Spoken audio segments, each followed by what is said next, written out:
और पृथ्वी के अंदर तो कदम कदम पर पानी और कोस कोस पे बाणी। यानी आप अभी 1 किलोमीटर पर पानी मीठा है, 1 किलोमीटर पर खारा है, 1 किलोमीटर पर तेलिया पानी है। नीचे जाके देखो तो कोयले की खाने हैं, झरिया के अंदर, बिहार के अंदर कहीं पर सोने की खाने हैं, कहीं पर गोलकुंडा में जाके देखो हीरे की खाने हैं, इराक ईरान में जाकर के देखो वहां पर तेल है पूरा की पूरा, गैस है कितनी की, जहां पर ONGC IOCL काम कर रहा है। कहीं पर रशिया में जाकर के देखो कितनी गैसेस है। इसका मतलब अगर पृथ्वी आग का गोला थी तो पृथ्वी के अंदर क्या वैज्ञानिकों ने इंजेक्शनों से भर दिए सब चीजें, कि एक तरफ इंजेक्शन मीठे पानी का लगा दिया, एक तरफ कोयले का इंजेक्शन लगा दिया, एक तरफ सोने का इंजेक्शन लगा दिया। आप क्या कहते हैं, आपका दिमाग क्या कहता है? अगर पृथ्वी आग का गोला थी और आज भी उसके अंदर बहुत ज्यादा हीट है, ज्वालामुखी जहां फटते हैं, अगर आग का गोला थी तो इसमें जगह जगह पर पानी कहां से चेंजेज हो गए? इसका मतलब ये आग का गोला कभी नहीं थी। अगर आग का गोला होती तो कोयले की खानें नहीं होती, हीरे की खानें नहीं होती, यहां पर खड़िए की खानें नहीं होती, कहीं पे तेल है वहां तेल की खानें नहीं होती, वहां पर मीठा पानी नहीं होता, वहां कड़वा पानी नहीं होता, राजस्थान में रेत नहीं होता, ईरान इराक में रेगिस्तान नहीं होता, हिमालय पे पहाड़ियों पर बर्फ नहीं होती। अगर आग का गोली थी तो एक जगह तो बर्फ बन गई, एक तरफ पे धूल उड़ रही है, एक तरफ पर पठार है, ये क्या हो सकता है? अगर आग का गोला है तो प्लेन ही होता फिर तो। अभी साइंस इस बात की खोज कर रही है। अभी 1-2 साल पहले एक उल्का पिंड में बम मारा था उठा करके वैज्ञानिकों ने, और ये कहा था कि हम ये चेक करना चाहते हैं कि पृथ्वी की उत्पत्ति कब हुई है। इसका मतलब अभी जो विज्ञान के अंदर हमें पढ़ाया जा रहा है वो कल्पना के ऊपर आधारित है। विज्ञान के अंदर ये चीज का एक चार्ट मिलता है। सूर्य है, सूर्य की दूसरी क्लास में बुध, तीसरी क्लास में शुक्र, चौथी जो कक्षा होती है इसमें पृथ्वी, पृथ्वी के चारों तरफ चंद्रमा, उसके बाद मंगल है, उसके बाद गुरु और शनि। ये 7 ग्रह हैं, 2 ग्रह राहु केतु होते हैं।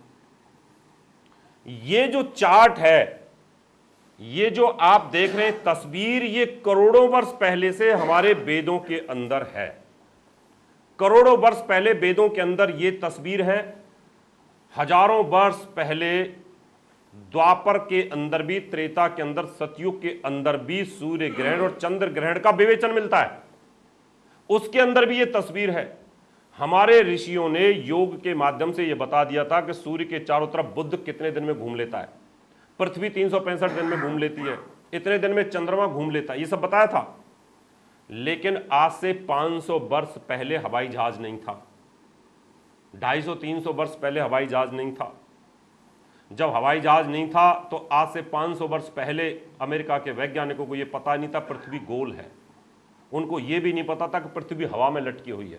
आज से सिर्फ 500 वर्ष पहले और आज से 2000 वर्ष पहले हमारे ज्योतिषी बताते थे कि चंद्र ग्रहण कब होगा और सूर्य ग्रहण कब होगा, मछुआरों को समुद्र का किनारा छोड़ देना चाहिए, ये बताते थे कि नहीं बताते थे? कब कितने बज के कितने मिनट पर ग्रहण लगेगा ये हमारे ज्योतिषी बताते थे। और ये चार्ट उस समय का है। तो ये चार्ट कहां से आ गया? आज अगर आपने भौतिक विज्ञान पढ़ी हो या 5वीं 6वीं 7वीं क्लास पढ़ी हो, उसमें यही चार्ट मिलता है। ये चार्ट आकर कहां से कॉपी हुआ? इसका मतलब विज्ञान ने ये चार्ट, ज्योग्राफी के अंदर ये चार्ट हमारे वेदों से कॉपी किया। जब हवाई जहाज बन गया तो वैज्ञानिकों ने सिर्फ पृथ्वी के चारों तरफ ये जहाज घुमा घुमा करके ये सिर्फ मोहर लगाई है कि सूर्य के वाकई चारों तरफ 88 दिन में बुध परिक्रमा कर लेता है। क्या हाँ भाई ठीक है, हिंदू मैथोलॉजी जो कि जो भारतीय सभ्यता बोलती है कि सूर्य के चारों तरफ 88 दिन के अंदर ये परिक्रमा लगाता है, ये ओके है। 365 दिन में पृथ्वी परिक्रमा लगाती है, ये भी ओके है। सूर्य ग्रहण चंद्र ग्रहण होते हैं, ये भी ओके है। मंगल का रंग लाल है, ये भी ओके है। ओके कर करके ये तस्वीर लगी हुई है। मैं सिर्फ यही पूछना चाहता हूं वैज्ञानिकों से कि ये तस्वीर वैज्ञानिकों ने कहां से ली, ये चार्ट का ये मंडल कहां से लिया, ये सौर मंडल कहां से लिया? ये सौर मंडल तो हमारे पंचांगों में मिलता है, हमारे ज्योतिष विज्ञान के अंदर। क्योंकि अगर आर्यभट्ट को देखें तो आर्यभट्ट तो 1000 वर्ष पहले की बात है, अशोक जी के टाइम की बात है, चंद्रगुप्त के टाइम की बात है। उस समय पर, उस समय तो ये सिद्धांत थे हमारे ऋषि ब्रेक महर्षि पारसी जी के समय की बात है, बहुत पुरानी बातें हो गई। उस समय भी तो ये चार्ट थे। और ज्योतिष तो अभी भी इतनी जबरदस्त डेवलप हुई है आज की डेट में लेकिन ये मैं सिर्फ वैज्ञानिकों से यही पूछा था कि आप मुझे इसकी उत्पत्ति बता दो कि आपने जो ये तस्वीरें बनाई हैं ये ली कहां से। ज्योतिष विज्ञान में हम कोई प्रिडिक्शन करते हैं उसको दिखा नहीं सकते, हम कह नहीं सकते क्या कल आपके साथ क्या होगा, क्यों होगा, कैसे होगा, अब ये बताना बड़ा मुश्किल है क्यों कैसे होगा।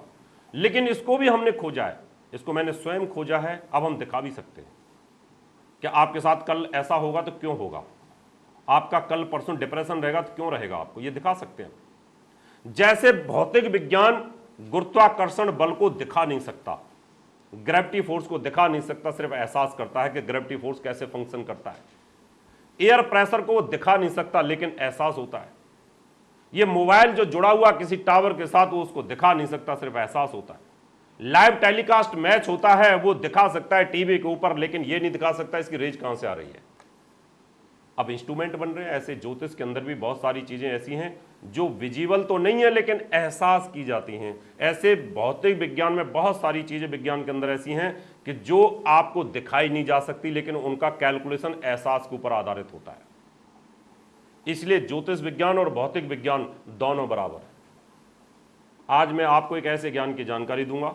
हमारे पास 3 प्रकार के ज्ञान होते हैं, एक ज्ञान, एक आत्मज्ञान और एक ब्रह्म ज्ञान।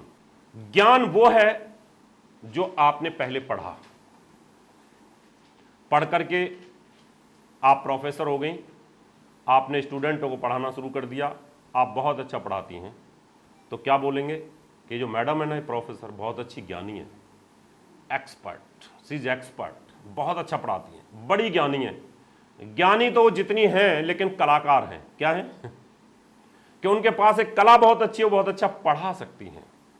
लेकिन सीखा उन्होंने, गणित को सीखा किसी टीचर से, सीख करके उसको अपने तरीके से पढ़ा दिया, तो क्या बोलेंगे, आपने श्रीमद् भागवत की कथा सुनी, आपने गा करके बड़ी ट्यून के साथ, तरंगों के साथ, गाने बजाने के साथ, आनंद के साथ उसको बोला, तो क्या बोलेंगे, जो कथा करते हैं ना ये बहुत ज्ञानी है।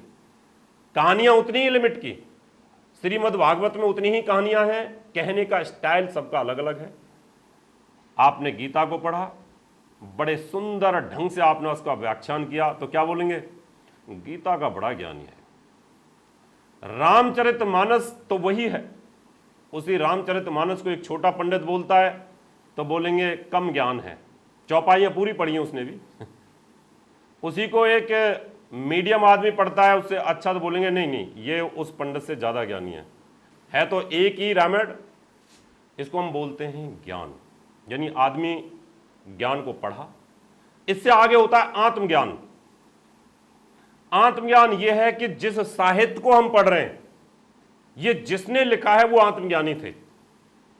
तुलसीदास आत्मज्ञानी थे, सूरदास आत्मज्ञानी थे, मीराबाई आत्मज्ञानी थी, वेद व्यास आत्मज्ञानी थे, जिनकी आत्मा से जो चीज आई और उन्होंने उस चीज को लिख दिया।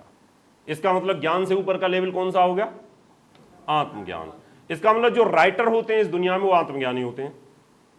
इससे ऊपर का होता है ब्रह्म ज्ञान। क्या होता है, ब्रह्म ज्ञान। ज्ञान और आत्मज्ञान पृथ्वी लोक पर भ्रमण करते हैं, सिर्फ पृथ्वी लोक पर भ्रमण करेंगे। सतयुग में घूमेंगे, त्रेता में घूमेंगे, राम रावण का युद्ध हुआ है ना, महाभारत हुआ, ये सब हुआ। लेकिन ब्रह्म ज्ञान वो है जो ब्रह्मांड में भ्रमण करता है।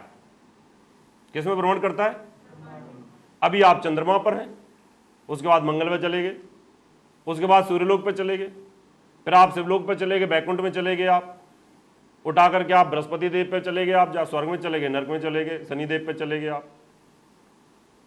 यह है ब्रह्म ज्ञान। जो ऑलवेज व्यक्ति यूनिवर्स में घूमता है, ब्रह्मांड में घूमता है, उसको बोलते हैं ब्रह्म ज्ञानी। क्या बोलते हैं, ब्रह्म ऋषि की उपाधि। विश्वामित्र जी ने कितनी बार कोशिश की कि मुझे ब्रह्म ऋषि की उपाधि मिल जाए, और जब वो ब्रह्म ऋषि की उपाधि के लिए इंटरव्यू के लिए जाते थे तो उनसे पूछे कुछ नया बताओ। अब नया बताते वो पूरा पृथ्वीलोक की कहानियां सुना देते, और पृथ्वीलोक की एक एक कहानी विश्वामित्र जी को रटी हुई थी। लेकिन सामने से जवाब मिलता कि यार तुम खाली पृथ्वीलोक की बातें कर, ये तो सिर्फ एक छोटे से लोक का ज्ञान है। आप ब्रह्म ज्ञान की बात करो ब्रह्म ज्ञान उनको आता नहीं था। ब्रह्म ज्ञान का मतलब है कि आप यूनिवर्स यानी ब्रह्मांड के ज्ञान। तो ज्योतिष किसका खेल है? ब्रह्म ज्ञान का। तो तुम ब्रह्म ऋषि बनने वाले हो। अब हंसोगे, अब टेंशन हो जाएगी, रावत जी ने बहुत चढ़ा तो नहीं दिया कहीं हमें कि हम तो बड़े नॉर्मल आदमी और हम ब्रह्म ज्ञानी बनने वाले हैं ये सत्य है कि ब्रह्म ज्ञान का मतलब है कि आदमी के भविष्य को आप बता रहे हैं कि क्या होने वाला है। इसलिए ज्योतिष एक ब्रह्म ज्ञान है, रेज से टिका हुआ विज्ञान है कि ग्रह हमें किस प्रकार से प्रभावित कर रहे हैं। इनकी जो रोशनी है, इनका केंद्र है वो सूर्य है। सूर्य से सारे ग्रह रिफ्लेक्ट होते हैं, उनकी रिफ्लेक्शन हमारे ब्रेन के साथ जुड़ी होती है। जैसे एक मोबाइल का नेटवर्क एक मोबाइल सेट से जुड़ा होता है, ऐसे हमारे जो 9 नेटवर्क हैं हमारे ब्रेन के साथ जुड़े होते हैं। जो ये मूवमेंट होती रहती है, जैसे जैसे ग्रह घूमते रहते हैं, वैसे वैसे हमारे ब्रेन के अंदर हलचल होती रहती है।